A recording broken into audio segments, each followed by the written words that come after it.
Hello guys. Today we're going to talk about the director David Lynch. He's a really one of the most polarizingly interesting directors I've ever seen. Um, oh man, I reviewed one. I talked about it was one of his films. It's one of his first ones, Eraserhead, like years ago on this show. It's one of the first earlier episodes of this thing I do here. He was born in 1946 in Montana. And let's see, let's look at his bio. Born in precisely the kind of small town American setting so familiar from his films, David Lynch spent his childhood being shunted from one state to another as his research scientist father kept getting relocated. He attended various art schools, married Peggy Lynch, and then fathered future director Jennifer Lynch shortly after he turned 21. That experience, plus attending art school in a particularly violent and rundown area of Philadelphia, inspired Eraserhead, a film that began in the early 70s after a couple of shorts in which he would work on obsessively for 5 years. The final the final film was initially judged to be almost unreleasably weird, but thanks to the efforts of distributor Ben, this name, secured a cult following and enabled Lynch to make his first mainstream film in an unlikely alliance with Mel Brooks. Though The Elephant Man 1980 was shot through with his unique sensibility, its enormous critical and commercial success led to Dune, a hugely expensive commercial disaster. The original Dune. I know Dune was remade, a new version was released and it did really well, but the original was from the 80s and that one did not go well. Um, a hugely, but Lynch redeemed himself with the now classic Blue Velvet. I do have that movie. Blue Velvet's a fantastic movie. His most personal original work since his debut. He's subsequently won the top prize at the Cannes Film Festival with the dark, violent road movie Wild at Heart. I heard that one was good too, and achieved a huge cult following with the surreal TV series Twin Peaks. I feel like a lot of you guys would know that one. I haven't seen it myself, but which he adapted for the big screen through his comedy series On the Air, which was like successful. He also draws comic strips and has devised multimedia stage events with regular composer Angelo this name. He had a much publicized affair with Isabella Rossellini in the late 80s. There's another by her.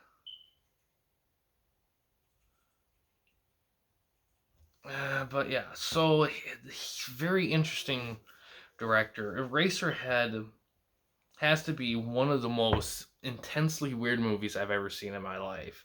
I highly recommend to anyone trying to find some of the weirdest shit out there. And let's see, and it's as this thing's as a writer, but I'm gonna look for a director. Try to make things a little bit more. It's 98 credits as a director. Okay, a little bit longer, but that's okay. Um, did some shorts early on, of course, in the late 60s. Some more in the early 70s. Eraser came out in 77. That one, that was his really first film. Elephant Man, 1980, that was his first big movie. That one did really well. Dune came out in 84. That one did terrible. Blue Velvet in 86, that did great. Wild at Heart in 90, yeah. So far, so Twin Peaks, 89 to 91.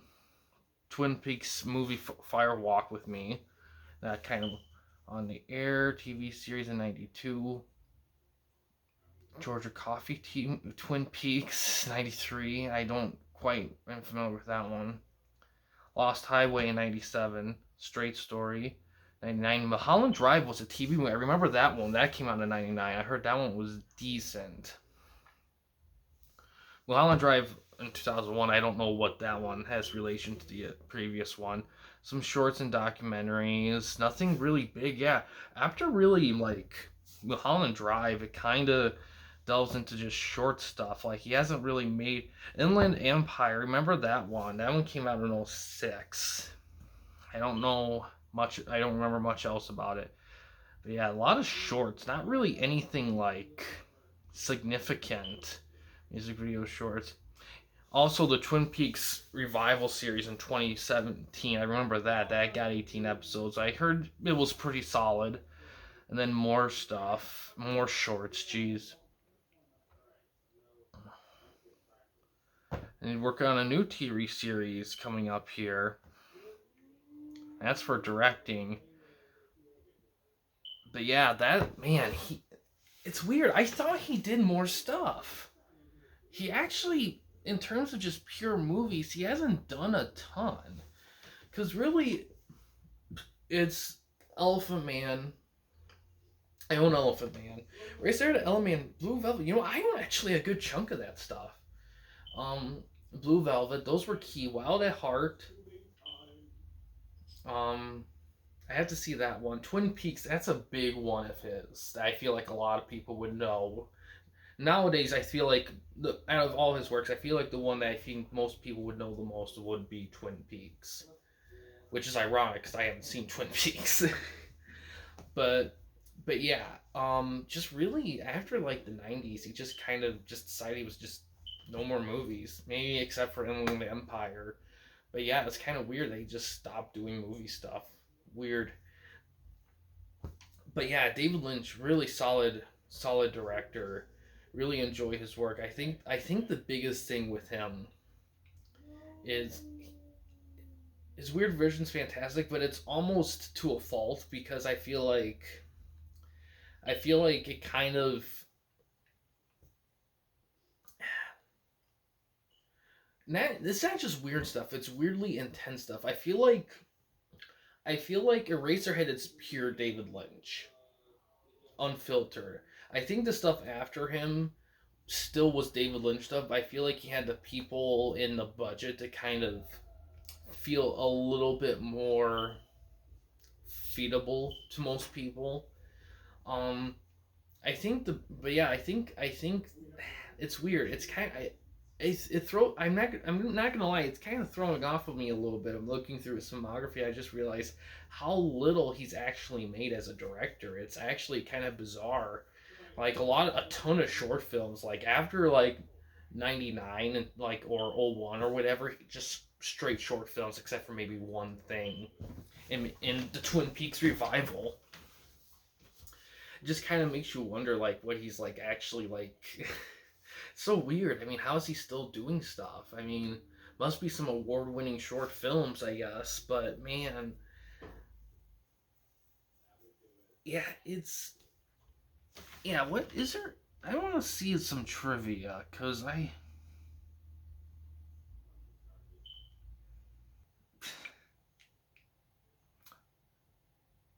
Oh, here's a big one. He never explains the meaning of his movies. It actually reminds me. This is a famous thing.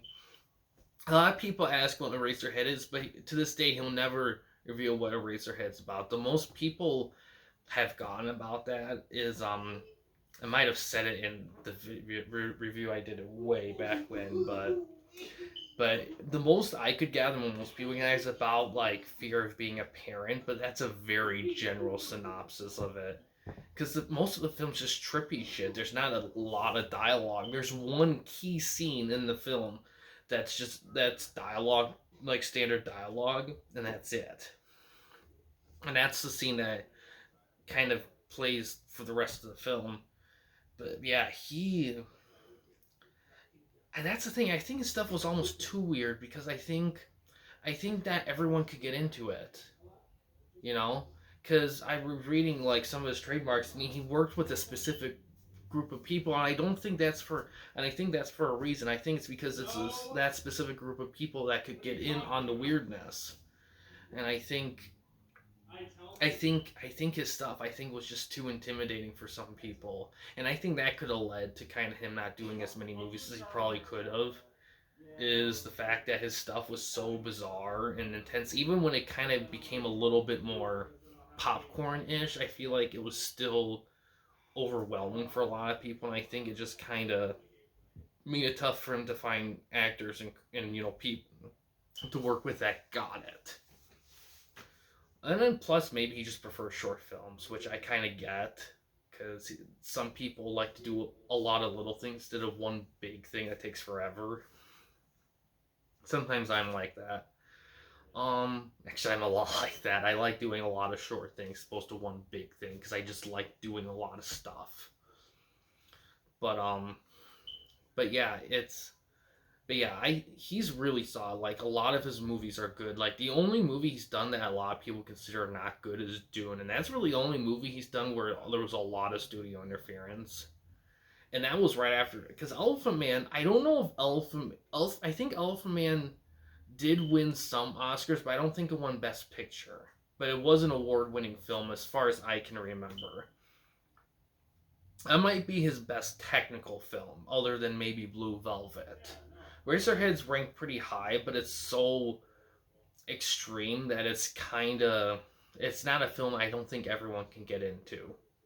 I think Elephant Man and especially Blue Velvet, I think those two films I think are much easier for someone to get into David Lynch. So if you're gonna get into David Lynch, I say start with one of those two films, and then maybe try Eraserhead out, because I feel like if you go straight into Eraserhead, you're just gonna be like, because that's what I did. I jumped straight into Eraserhead, and I was just like, whoa. That film took a lot to get. Took a lot. Not a lot. I mean, in a bad way. It was just like I just never seen anything quite like it. I feel like if I rewatch it now, I don't know if it'll be as impactful, but but yeah, overall, he's really solid. I do enjoy his stuff. It's just keep in mind that his stuff's gonna be a bit weird, and it might not be for you, but he has made a lot of good stuff that a lot of people like. So there's that at least. But Eraserhead, I don't know about Eraserhead. That one might take you aback a little bit. But yeah, overall, he's really solid. I do recommend his stuff. But yeah, guys, thanks for watching. In case you want to chat with anyone at the Campy Company, you don't want to use the YouTube comment section, we do have a couple options. The first one is we have a Discord channel. You can find a link to that in the About page / About section of our channel.